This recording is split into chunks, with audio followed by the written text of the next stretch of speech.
Bonjour, alors nous voilà de retour après ces 15 jours à pédaler sur les chemins de Normandie et de Bretagne. On a fait près de 700 km quand même.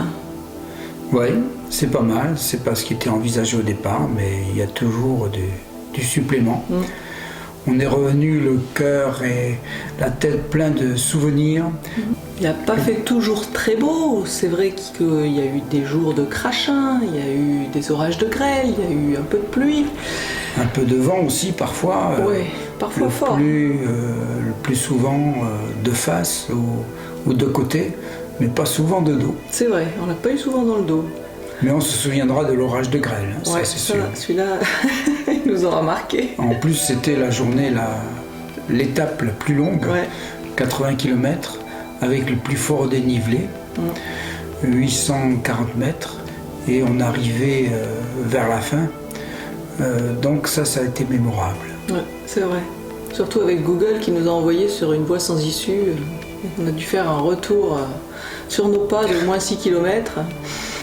Et puis il y a eu les imprévus aussi, la déviation sur la voie vélo, où il a fallu passer dans un chemin un peu difficile, un peu gadouilleux. Avec notre tandem. Ouais, il a fallu pousser un peu. Il y a aussi les endroits magnifiques qu'on a vus, comme la Pointe Chevet, qui n'était pas au programme, c'était la surprise. C'était beau, hein. C'était juste le jour, la veille du confinement, on a pris un grand bol d'air avant de se confiner. Ouais. Et pique-nique aussi, hein, dans la campagne, à midi, on a fait des bons petits pique-niques dans des jolis petits coins. Un peu partout, au bord de la Mayenne, dans la forêt. Ouais.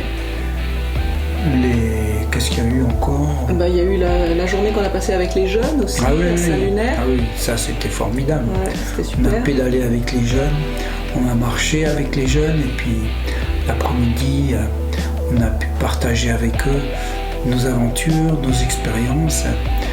Et ça, c'était vraiment un moment tout à fait particulier et émouvant. Oui, et ils ont pu aussi, à leur manière, contribuer au projet solidaire. Donc ça, c'était très chouette aussi.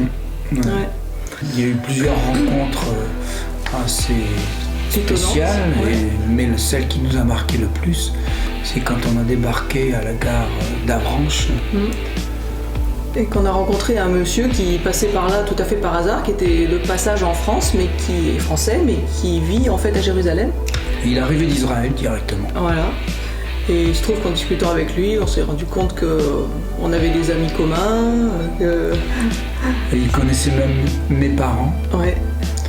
Et l'ami qu'il connaissait à Jérusalem, c'est celui qui nous a aiguillés sur le projet qu'on soutient dans cette aventure.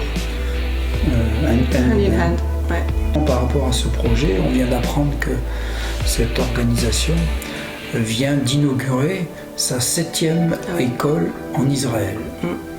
Et ils ont toujours des centaines d'enfants en liste d'attente pour rejoindre leurs écoles et universités.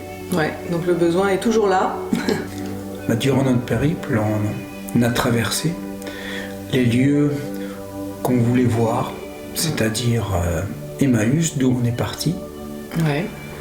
Ensuite, il y a eu Gaza. Sion, à côté de Laval. Et puis, pour terminer, Cana, sur la commune de Plélin, à côté de Dinan.